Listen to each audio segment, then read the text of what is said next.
मोहम्मद शहजाद खान। मैं एक मुसलमान समाज में से हूँ। मुसलमान समाज में मैंने एक चीज़ ज़रूर देखी है कि मुसलमान समाज है वो सिवा अल्लाह ताला के किसी को नहीं मानता। अगर कहीं भी ऐसा लगता है कि वहाँ आज खाना बनने वाला तो वो नमाज को छोड़ के खाने के ऊपर पहले टूटते थे। हम पैदा होते हैं तब हम हिंदू होते हैं और जब हमारी मुसलमानी कर दी जाती है फिर हम मुसलमान बन जाते हैं। ऐसा क्यों? अगर मालिक मुसलमान ही बनाना था तो वो जो मुसलमानी होती है वो ऊपर से ही क्यों नहीं बना के भेजी? मोहम्मद साहब के 1,80,000 शिष्य हो गए थे, ना ही उन्होंने कभी मांस को छुआ और ना ही उन्होंने कभी बोला कि तुम मांस को खाओ। मांस खाना ये समझ लो हम अपने बेटे की कुर्बानी दे रहे हैं, हम अपने बेटे के मांस को खा रहे। एक मांस दूसरे मांस को खा रहा है, इससे बड़ा राक्षस और होगा कौन? मुसलमान होके एक मुसल्ले ईमान बनो। मुसलमान का अर्थ होता है कि मुसल्ले ईमान, जो अपने ईमान पर रहे। पर हमारा ईमान कहाँ है? हमारा ईमान तो कुछ है ही नहीं। आज हम मांस खाते हैं, मांस खा के फिर झूठ बोलते हैं, फिर तंबाकू खा लेते हैं। मुसलमान के लिए कुर्बानी लिखी है। कुर्बानी का मतलब था कि अल्लाह ताला की राह पे अपनी बुराइयों को कुर्बान कर देना, ना कि बकरे को काट देना, मुर्गे को काट देना। जो मांस खाया जा रहा है वो हराम है, वो गुनाह है।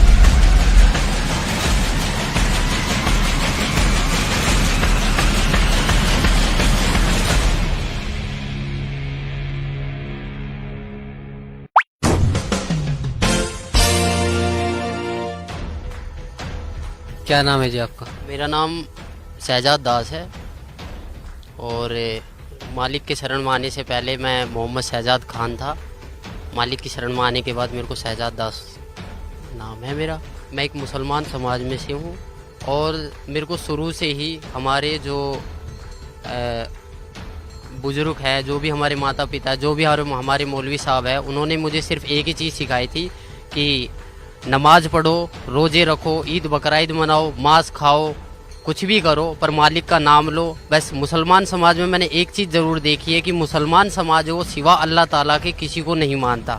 ये मैंने उन चीज़ों की देखा है। और इसके अलावा उन्होंने मेरे से कहा था कि एक तहज्जुद की नमाज होती है जो रात के 12 बजे पढ़ी जाती है, अगर उसको पढ़ लोगे तो जो तुम्हारा सबाब है, सबाब का मतलब जो फल है वो दुगना हो जाता है। और सुबह 4 बजे की जो नमाज जिसे हम फजर की नमाज बोलते हैं, अगर पढ़ के अगर आप किसी काम के लिए चलते हो तो ये समझ लो वो काम तो आपका 100% होगा। मैंने आज मेरे को मालिक की शरण में आज मेरे को 5 साल हो गए और 5 साल से पहले यानी कि मैं 22 साल तक इस साधना को करता रहा रेगुलर।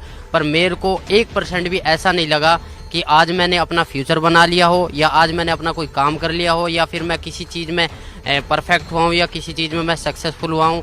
मुझे ऐसा कुछ अनुभव नहीं हुआ। यहाँ तक कि मैंने जो ख्वाजा गरीब नवाज की दरगाह है जो अजमेर में है, जिसको मोइनुद्दीन चिश्ती की दरगाह बोला जाता है, जो पूरे वर्ल्ड में प्रसिद्ध है, उस पर भी मैंने चादर के लिए बोला। मेरे मम्मी पापा ने कहा कि आप वहाँ जाओ, वहाँ चादर चढ़ाओ, वो सबकी मुराद पूरी करते, तो आप वहाँ जाओ। मैं वहाँ भी गया, उनके लिए चादर बोला। पर मैं जहाँ भी गया वहाँ मैंने देखा एक बहुत बड़ा देग है, उसमें लोग बाग सोने डाल रहे हैं, चांदी डाल रहे, पैसे डाल रहे। मेरे पास कोई मनी नहीं था, मेरे पास कोई पैसा नहीं था। मैं वहाँ गया, वहाँ लोग बाग क्या करते हैं, सर पे टोपी लगा लेते हैं, मालिक का नाम लेते हैं और कहते हैं कि एक कपड़ा सा लेते हैं हरे वाला और उसके नीचे बंदों को निकालते हैं और कहते हैं कि तुम्हें सवाब मिल चुका है, जन्नत का दरवाज़ा खुल चुका है। कहते हैं ये जन्नती दरवाज़ा रमज़ान के दिनों में खोला जाता है। पर मुझे आज तक वहाँ जाने से, मेरे कम से कम भी 22 साल तक रेगुलर गया, पर मुझे वहाँ जाने से कोई लाभ नहीं हुआ, ना ही मुझे कोई फ़ायदा हुआ है। और बहुत सी जगह गया, अलीगढ़ दरगाह पे भी गया, महरौली की जो दरगाह है वहाँ पर भी गया, वहाँ भी चद्दरें बोली है। वहाँ सिर्फ क्या है कि बाहर मांस कटता है, अंदर मालिक का वो पत्थर होता है, पत्थर के सामने सिजदा करो या उसके ऊपर कोई चद्दर चढ़ा दो, वही कहानी। हर जगह एक ना एक स्टेप सीखने को मिलते हैं। महरौली की जो दरगाह वहाँ क्या है, बहुत बड़ा एक दरगाह बना रखी है और वहाँ पत्थर है, वहाँ पत्थर के ऊपर चद्दर बिछा दो और बाहर क्या है मांस खाओ, मांस के टुकड़े कर कर के खिलाए जाते थे और कहते हैं कि ये बहुत बड़ा सवाब है। मालिक ने मांस के लिए बोला गया है, मालिक ने बोला था कुर्बानी दो, बकरे, गाय, भैंस जो भी उनके हाथ लगे उसको कुर्बान करते थे और लोग बागों को खिलाते थे। इससे वो अपना कर्म तो खराब करते ही करते थे, दूसरे के कर्म भी बिगाड़ते। मुसलमान धर्म में जो मांस बनता है वो इस प्रकार बनता है जैसे कोई हरी सब्जी बना रहा हो, और मांस में भी कोई बकरा काट देता है, कोई मुर्गा काट देता है, कोई भैंस काट देता है, और सब चल रहे हैं। और सबको बोला जाता था एक ही मटके में से, शराबी भी उसी मटके से पानी पी रहा है, कैंसर वाला भी उसी मटके से पानी पी रहा है, बच्चे भी उसी मटके से पानी पी रहे, बाप भी उसी मटके से पानी पी रहा है, और कोई नमाजी आदमी भी है वो भी उसी मटके से पानी पी रहा है। अगर मैं उस पर ऑब्जेक्शन उठाता था, मैं कहता था ये गलत है, तो वो कहते थे ये नहीं है, ये सवाब है, मुसलमान एक दूसरे मुसलमान का झूठा खा सकता है। इससे मैं बहुत इरेटर हो गया, मतलब इतना इरेटर हो गया कि मैं अपना मानसिक संतुलन खो बैठा था, और मैं सोचा कि ये नहीं होगा। फिर मैंने अपने एक मौलवी साहब से बात करा कि क्या ये जो हम कर रहे हैं, जो हम जो चल रहे हैं, ये क्या सच है। उन्होंने कहा कि बहुत अच्छा है, आप एक काम करो, 40 दिन की जमात में जाइए। 40 दिन की जमात में तो नहीं गया, पर हाँ मैं 3 दिन की जमात में ज़रूर गया था। कादियान गया था, वहाँ से मैं कुछ बुकें लेकर आया था जो आज सदगुरु रामपाल जी महाराज के पास हैं। उन्होंने क्या बताया था, उन्होंने वहाँ भी क्या था, वहाँ मैंने देखा एक भेड़चाल, जो अगर कहीं भी ऐसा लगता है कि वहाँ आज खाना बनने वाला, तो वो नमाज को छोड़ के खाने के ऊपर पहले टूटते थे। वो भक्ति नहीं देखते थे, वो ही सोचते थे कि हमारा पेट भरे और हम सोए। नमाज कोई अहमियत नहीं रखती उन बंदों के लिए। नमाज थी एक नित्य नियम, और नमाज से ऐसा मुझे कोई फ़ायदा नहीं मिला। मेरे माँ बाप ने ये बोल दिया था कि तू ज़िंदगी में कभी अपना फ्यूचर नहीं बना पाएगा, और सदा ज़िंदगी एक मजदूरी की तरह काम करता रहेगा। सर, संत रामपाल जी महाराज की शरण में कैसे आया? मुसलमानों में क्या कहा जाता है कि नहीं, हमें सीधा मुसलमान बना के भेजा है, बट मैं इस परंपरा को निभाता आया। तो एक दिन क्या हुआ कि मेरे को ऐसे ही मैं बैठा हुआ था, अपने पापा के हॉस्पिटल में बैठा हुआ था। मेरे फादर का हॉस्पिटल था, खान हॉस्पिटल मानेसर के अंदर, गुड़गांव के अंदर, वहाँ बैठा हुआ था। तो मेरे को भक्ति सौदागरों का संदेश एक किताब मिली, उसे मैं धीरे धीरे पढ़ना स्टार्ट करा। मैंने पापा से पूछा, पापा ये पुस्तक कहाँ से आई?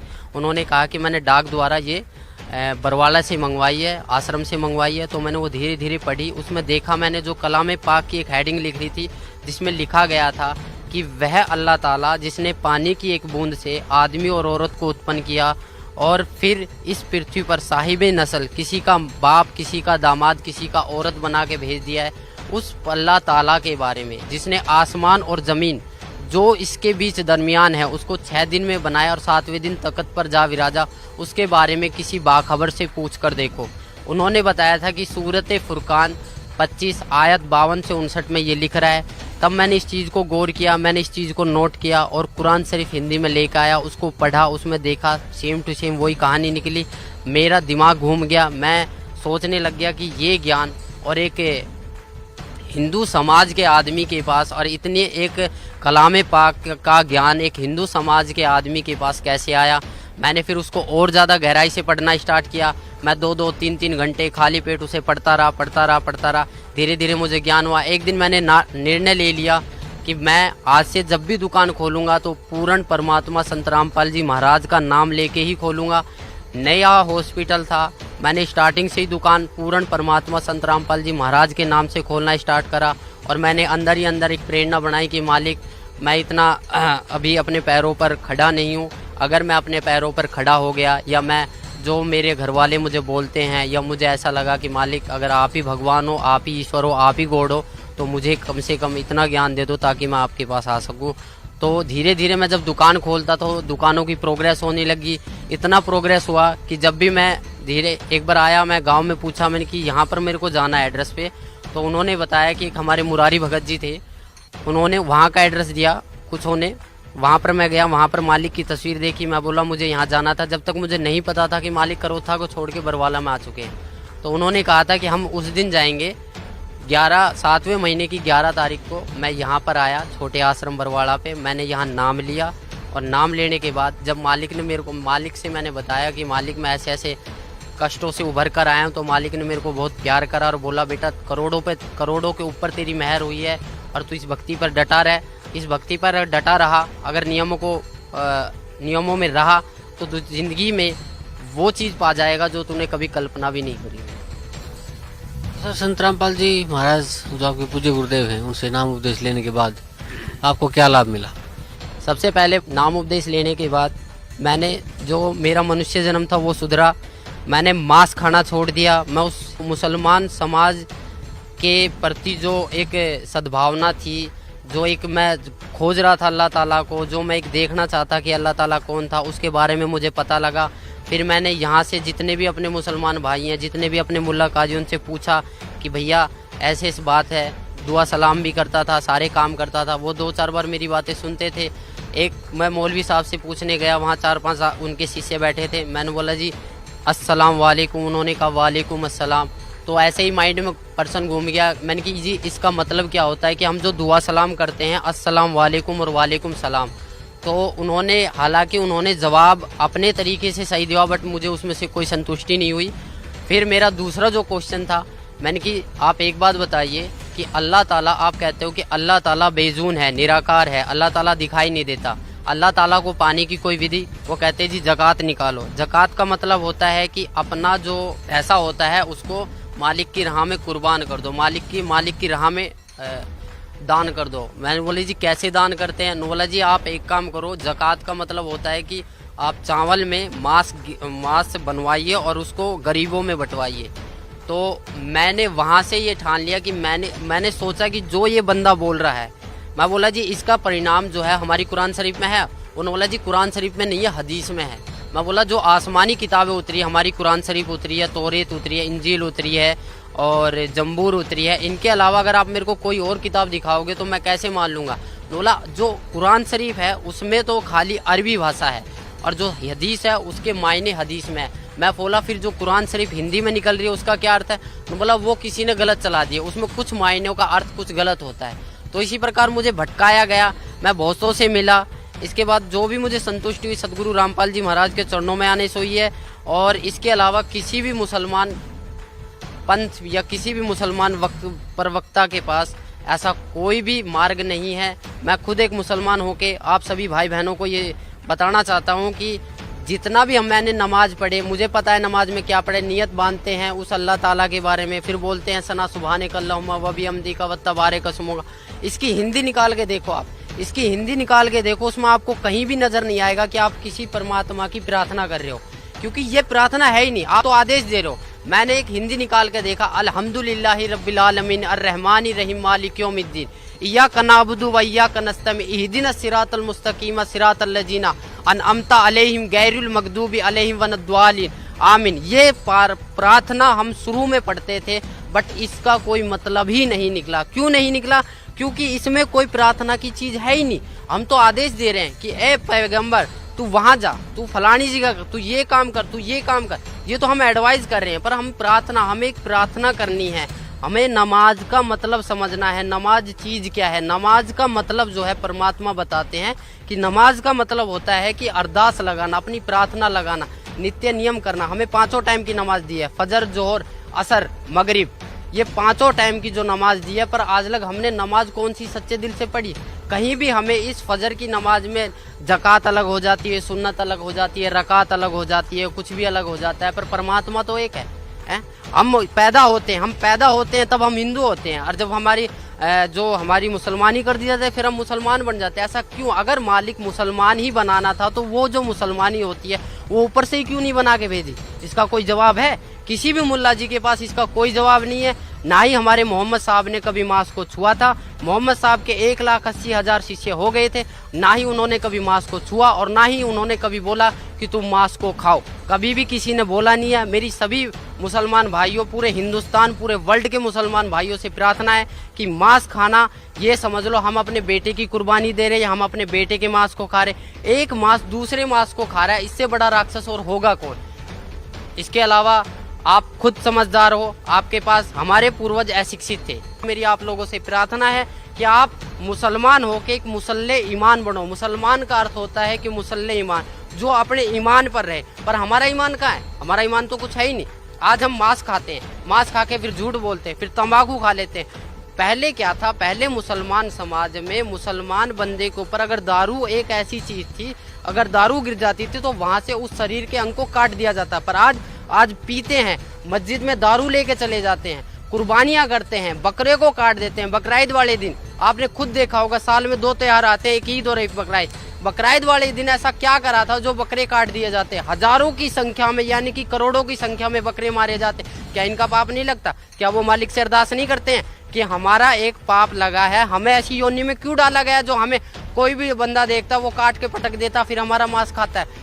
मैं आप लोग सभी से ये प्रार्थना करता हूँ कि अपना जीवन सफल बनाए। मनुष्य जीवन एक अनमोल है, इसको व्यर्थ ना करे। मुसलमान समाज जो है वो बहुत पाक समाज है। वो पाक इसलिए है क्योंकि वो सिवाय अल्लाह ताला के किसी को मानता नहीं है। पर आजकल का जो मुसलमान समाज है वो मुल्ला काजियों ने बहकाया जा रहा है, क्योंकि हम ख्वाजा गरीब नवाज की दरगाह पे जाते हैं, क्या करते हैं? हम पत्थरों के सामने पूजा करते हैं, फिर कहते हैं कि हम पत्थरों की पूजा नहीं करते। फिर कैसे पत्थरों की पूजा करते हैं? अगर आपने सिजदा कर दिया, उसको पूज लिया, सिजदा करना एक पूज लिया सिवाय अल्लाह ताला के, फिर कहते हैं कि सिवाय अल्लाह ताला के किसी का आगे सिजदा नहीं करते। फिर ख्वाजा गरीब नवाज की दरगाह, सैयद, पीर, जितने भी ये महरौली की दरगाह, अलीगढ़ की दरगाह, यहाँ पर होता क्या है? क्या होता है यहाँ पर? क्या वो बंदा है? क्या वो पीर पैगंबर है? नहीं। उन्होंने ये कहा था कि हम भगवान नहीं है, हम अल्लाह नहीं है, हम उस अल्लाह ताला के बारे में सोचो। मेरी सभी मुसलमान भाई बहनों से अनुरोध है, मैं प्रार्थना करता हूँ कि मैं अपने परिवार से भी ये प्रार्थना करता हूँ कि उस अल्लाह ताला के बारे में जानिए जो कुरान शरीफ में लिख रहा है। कुरान शरीफ में लिख रहा है कि फला तुतिल काफिरन जाहिदुम बिही जिहादन कबीरन, कि वह अल्लाह ताला कबीर है और उस कबीर के लिए इस कुरान शरीफ की दलीलों से तू जिहाद कर, लड़ाई मत कर। जैसे मैं आज आपके सामने कह रहा हूँ, मुझे मजबूरन बस आप लोगों के सामने आना पड़ रहा है, क्योंकि ये काल एक ऐसी जाल है जिसको आप निराकार मानते हो। जिब्राइल अलैहिस्सलाम फरिश्ता जो कुरान शरीफ की आयतों को लेके मोहम्मद साहब के पास आया था, उस टाइम मोहम्मद साहब ने कहा था कि मैं अनपढ़ हूँ, मुझे पढ़ना नहीं आता, फिर भी उसने 3 बार जबरदस्ती उनका गला घोट कर उनके ऊपर, उनके अंदर शक्ति डालकर पढ़वाया कि जा नीचे जा, उसको बोल कि मेरा ईमान फैलाए, ईमान फैलाए। वो ईमान इतना तगड़ा फैलाया कि आज लग उस ईमान से हम निकल नहीं पाए हैं।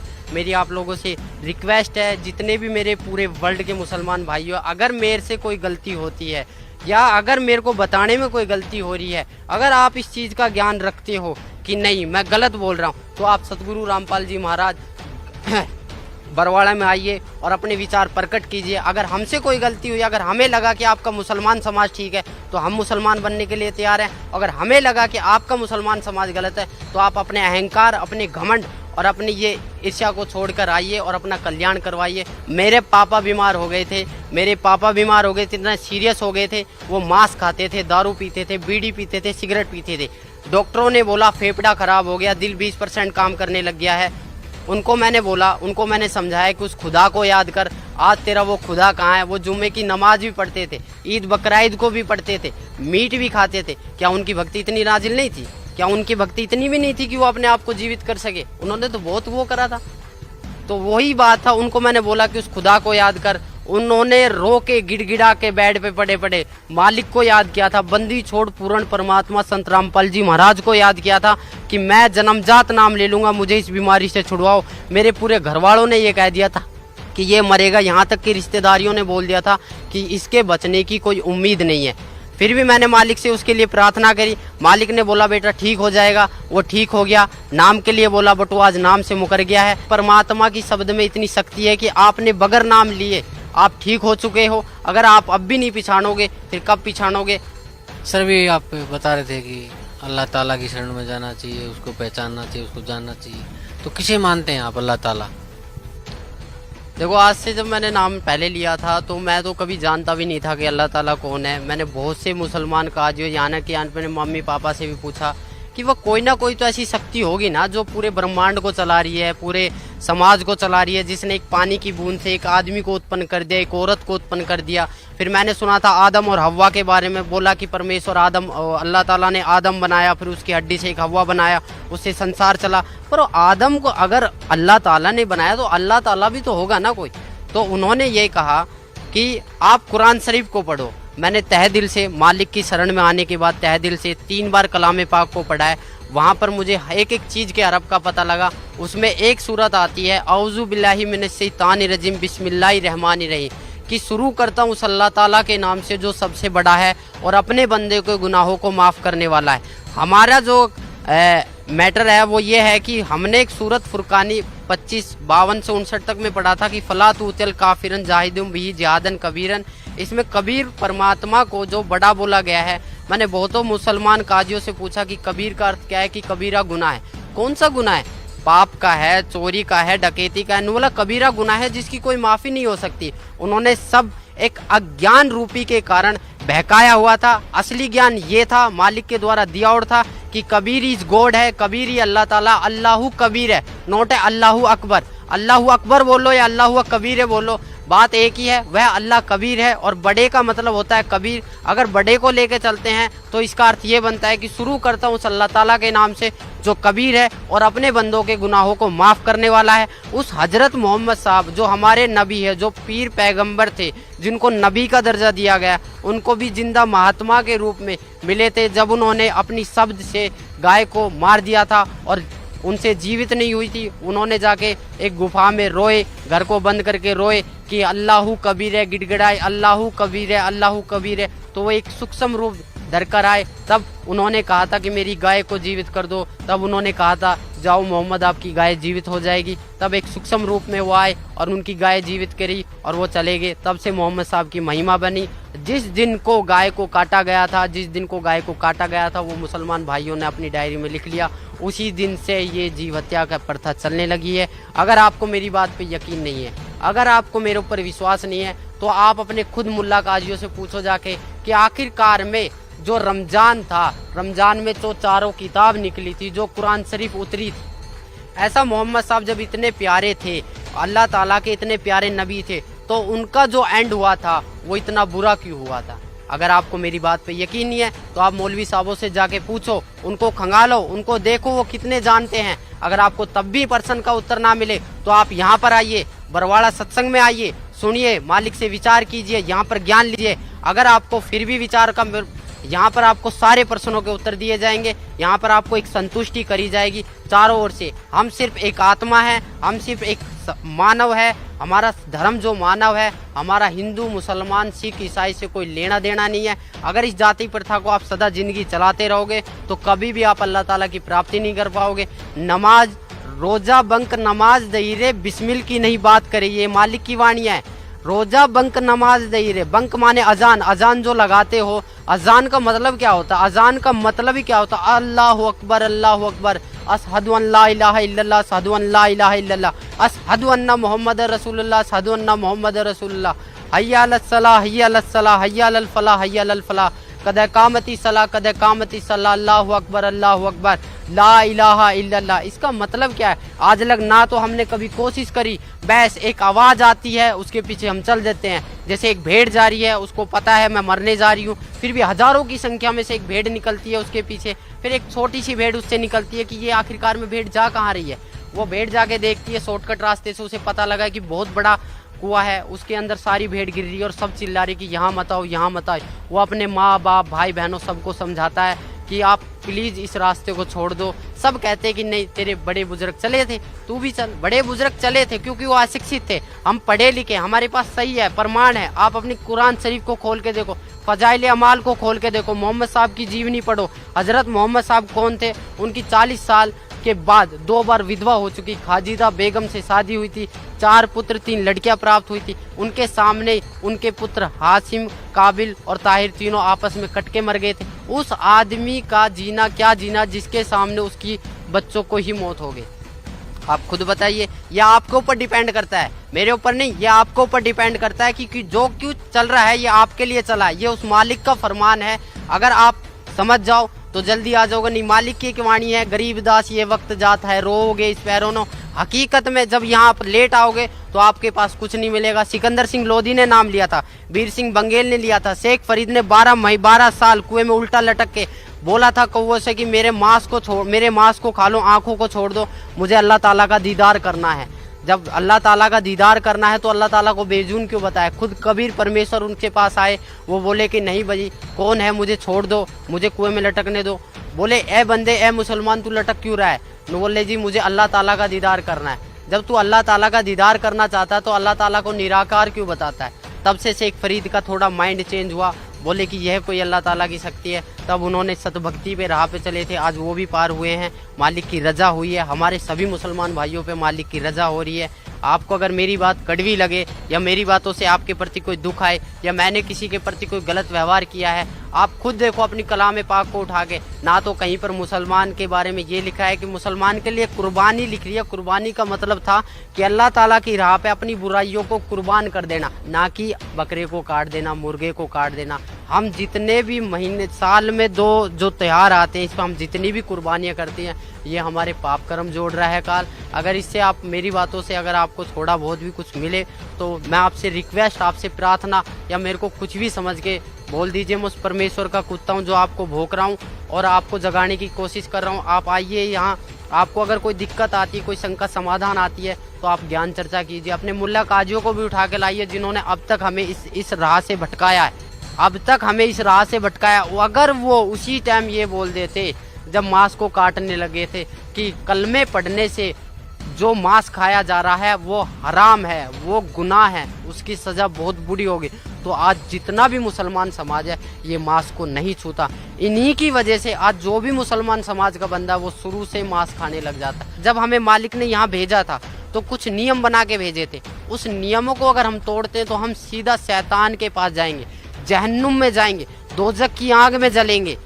ये उस मालिक का फरमान है। अगर हम नियम पर चलेंगे, उस अल्लाह ताला की भक्ति करेंगे, उस अल्लाह ताला की इबादत करेंगे जो वास्तव में अल्लाह ताला है, जो खुदा है, जिसको वास्तव में खुदा बोला जाता है, वह खुदा कबीर परमेश्वर है, उसका सत्य ज्ञान है। उसका सत्य ज्ञान सिवाय सतगुरु रामपाल जी महाराज के अलावा इस पृथ्वी पर कोई देने वाला ना है और ना रहेगा। मुल्ला काजियों में अगर इतना ही दमखम है तो मेरे को एक ही बात बता दो कि वो कुरान शरीफ के बारे में इतना सब कुछ जानते हुए भी हमारे मुसलमान भाइयों को भटकाया क्यों नहीं कहा कि भैया इसके बारे में ये लिखा है कि उस बाखबर से पूछ कर देखो, उस इल्म वाले से पूछ कर देखो। अगर आप लोगों के पास थोड़ा सा भी अगर ज्ञान था, थोड़ा सा भी अगर ध्यान था, थोड़ा सा भी अगर आप उस मालिक से डरते थे तो आपको मुसलमान समाज भटकाना नहीं था, जो कि आज के मुसलमान समाज को, आज के युवा पीढ़ी मुसलमान समाज के बच्चों को ज़रूरत है। मेरी अपनी युवा पीढ़ी से, मेरे अपने मम्मी पापा से, मेरे अपने पूरे मुसलमान समाज से, मेरे अपने पूरे मुसलमान धर्म के लोगों से, मेरे अपने पूरे मुसलमान धर्म के माइयों बहनों से, सबसे मैं रिक्वेस्ट करता हूँ, प्रार्थना करता हूँ कि आप एक बार इस आश्रम में आइए। सतगुरु रामपाल जी महाराज बरवाड़ा में जो आए हुए हैं, ये अल्लाह ताला के मुनाइंदे हैं, यानी कि अल्लाह ताला के द्वारा भेजे हुए एक फरिश्ते हैं जो हम सोए हुए आत्माओं को जगाने के लिए आए हैं। हमें उसी जन्नत में वापस जाना जहाँ से हम अल्लाह ताला से बिछड़कर यहाँ आए हैं। आप खुद कहते थे, हमें खुद बताया जाता था कि हम जन्नत से आए हैं। जब हमें इतना पता है कि ये शैतान का सब कुछ है, यहाँ शैतान का ही हुक्म चलता है, तो हम यहाँ से निकलने की क्यों इच्छा नहीं करते? क्या ये हमारा खुद का है? हमारा शरीर भी खुद का नहीं है। अगर हकीकत पूछो तो मनुष्य जन्म इतना अनमोल जन्म है, पर हम इसको अपनी गलत साधना के कारण, अपनी अज्ञानता के कारण इसको बर्बाद दिन पा दिन करते जा रहे हैं। मैं आपको एक पर्सनली बताता हूँ, मेरे रिश्तेदार 40 दिन की जमात में गए, 40 दिन की जमात में गए, हज में गए, 2 बार हज करके आए। कहते हैं कि हज में जो जाता है वो बंदा सीधा जन्नत को जाता है। उसके घर में उसकी बहू का एक 1.5 साल की लड़की गुजर गई, 1.5 महीना पहले। उसको 1.5 महीने के बाद एक बच्चा पैदा होने वाला था, 1.5 महीने के बाद उसका लड़का होते ही गुजर गया। तो इससे बड़ी आफत और क्या आ सकती है उस बंदे के लिए जो बंदा जमात में गया है? उस बंदे को क्या वो मालिक इतना नहीं देख सकता कि ये बंदा मेरी राह में लग रहा है, इस बंदे के घर में बरकत दूं या इस घर के बंदे को मैं सही सलामत रखूं? ये बंदा अगर काल जब अपनी वाली पे आता है, काल जब को खाने लगता है तो वो किसी का ना माँ देखता, ना बेटी देखता, ना बहन देखता है, ना बेटा देखता है, ना बाप देखता है। उसको सिर्फ खाने के लिए 1 लाख चाहिए, 1.25 लाख उत्पन्न कर रहे, उसको श्राप मिला हुआ है। आप सभी भाई बहनों, सभी मुसलमान भाई बहनों, भाईजानों से मेरी प्रार्थना है, मेरी रिक्वेस्ट है कि आप सतगुरु रामपाल जी महाराज के चरणों में आइए। मुझे आने से लाभ हुआ है, मुझे आने से लाभ हुआ है, आपको भी होगा अगर आप नियम पर चले, उस बंदी छोड़ के नियम पर चले। उस अल्लाह कबीर ताला को याद करो जो वास्तव में अल्लाह ताला है। अगर कबीर अल्लाह ताला नहीं है तो 786 बहुत कहते हैं कि 786 बार कबीर अल्लाह कुरान शरीफ में लिखा हुआ है। आप एक बार खोल के देखो, कुरान शरीफ को पढ़ के देखो। हम बहुत डरते थे कि कुरान शरीफ को हम पढ़ेंगे तो हमें पाप लगेगा, हमें अजाब मिलेगा, हम नापाक हैं। नापाक अगर बंदा है तो भी कुछ दिक्कत नहीं है। आप कुरान शरीफ को खोल के देखो, कुरान शरीफ को पढ़ के देखो, कुरान मजीद को पढ़ के देखो, फ़ज़ाइल अमाल को पढ़ के देखो, मोहम्मद साहब की जीवनी को पढ़ के देखो, आपको बहुत कुछ मिलेगा। बहुत कुछ है कुरान शरीफ में। अगर कुरान शरीफ के अलावा कोई भी मुल्ला काजी आपसे ये कहता है कि नहीं इसमें तो ये चीज़ नहीं है, हदीस में है, तो हदीस तो मालिक ने बनाई ही नहीं है। हदीस तो आसमानी किताब है ही नहीं। हमारी 4 किताबें हैं, तौरेत, इंजिल, जंबूर और कुरान शरीफ। एक ईसा अलैहिस्सलाम पर उतरी थी, एक दाऊद अलैहिस्सलाम पर उतरी थी, एक मूसा अलैहिस्सलाम पर उतरी थी, और चौथी किताब जो है रमज़ान के दिनों में उतरी थी। 40 साल के जब मोहम्मद साहब थे तो 40 साल से 23 साल तक वो उतरती रही थी, वो रमज़ान के दिनों में उतरी थी, इसलिए वो कुरान शरीफ कहलाई। आप खुद देखो, उस कुरान शरीफ को खोल के देखो, आपको पता लगेगा, एक एक चीज़ का पता लगेगा आखिर कुरान शरीफ बोल क्या रही है। सर क्या मानते हैं आप कुरान शरीफ में या मुसलमान धर्म में परमात्मा को, जैसे हिंदू परमात्मा कहते हैं और क्रिश्चियन गॉड कहते हैं, और सिख धर्म में रब का दर्जा दिया जाता है, तो मुसलमान धर्म में आप बता रहे थे कि भी अल्लाह ताला का दर्जा दिया जाता है, तो वो क्या साकार है, निराकार है, बेचून है, क्या पोजीशन है उसकी आपके धार्मिक ग्रंथों में? देखो जी, धार्मिक ग्रंथों के हिसाब से अगर आप चलते हो तो अल्लाह ताला को निराकार तो घोषित कोई भी धार्मिक ग्रंथ करता ही नहीं है। अल्लाह ताला साकार है, ना तो वह बेजून है ना निराकार है। बहुत से कहते हैं अल्लाह ताला कण कण में समाया हुआ है, ये बात मैं मानता हूँ, अल्लाह ताला कण कण में समाया, बट अल्लाह ताला साकार है। जब हमारी कुरान शरीफ में लिख रहा है कि उसने 6 दिन में सृष्टि की रचना करी और 7वें दिन सखत पर जा विराजा, विराजने का मतलब बैठा है, वो कोई भगवान है, वो कोई शक्ति है, उसके बारे में, उस अल्लाह ताला के बारे में किसी बाखबर से पूछ कर देखो।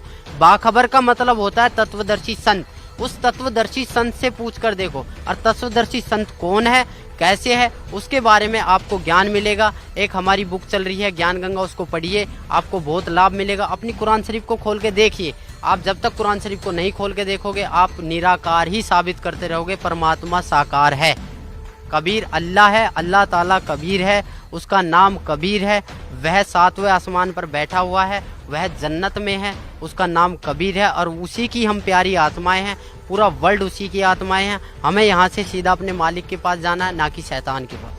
अगर आपको मेरी बात पे यकीन नहीं है तो आप मौलवी साहबों से जाके पूछो, उनको खंगालो, उनको देखो वो कितने जानते हैं। अगर आपको तब भी प्रश्न का उत्तर ना मिले तो आप यहाँ पर आइए, बरवाड़ा सत्संग में आइए, सुनिए, मालिक से विचार कीजिए, यहाँ पर ज्ञान लीजिए। अगर आपको फिर भी विचार का, यहाँ पर आपको सारे प्रश्नों के उत्तर दिए जाएंगे, यहाँ पर आपको एक संतुष्टि करी जाएगी चारों ओर से। हम सिर्फ एक आत्मा है, हम सिर्फ एक मानव है, हमारा धर्म जो मानव है, हमारा हिंदू, मुसलमान, सिख, ईसाई से कोई लेना देना नहीं है। अगर इस जाति प्रथा को आप सदा जिंदगी चलाते रहोगे तो कभी भी आप अल्लाह ताला की प्राप्ति नहीं कर पाओगे। जो क्यों चल रहा है ये आपके लिए चला है, ये उस मालिक का फरमान है। अगर आप समझ जाओ तो जल्दी आ जाओगे, नहीं मालिक की एक वाणी है, गरीब दास ये वक्त जात है, रोओगे इस पैरों। हकीकत में जब यहाँ पर लेट आओगे तो आपके पास कुछ नहीं मिलेगा। सिकंदर लोधी ने नाम लिया था, वीर सिंह बंगेल ने लिया था, शेख फरीद ने 12 साल कुएं में उल्टा लटक के बोला था कौवे से कि मेरे मांस को खा लो, आंखों को छोड़ दो, मुझे अल्लाह ताला का दीदार करना है। जब अल्लाह ताला का दीदार करना है तो अल्लाह ताला को बेजून क्यों बताए? खुद कबीर परमेश्वर उनके पास आए, वो बोले कि नहीं भाई कौन है, मुझे छोड़ दो, मुझे कुएं में लटकने दो। बोले ए बंदे, ए मुसलमान, तू लटक क्यों रहा है? बोले जी मुझे अल्लाह ताला का दीदार करना है। जब तू अल्लाह ताला का दीदार करना चाहता है तो अल्लाह ताला को निराकार क्यों बताता है? तब से शेख फरीद का थोड़ा माइंड चेंज हुआ, बोले कि यह कोई अल्लाह ताला की शक्ति है। तब उन्होंने सतभक्ति पे राह पे चले थे, आज वो भी पार हुए हैं, मालिक की रजा हुई है। हमारे सभी मुसलमान भाइयों पे मालिक की रजा हो रही है।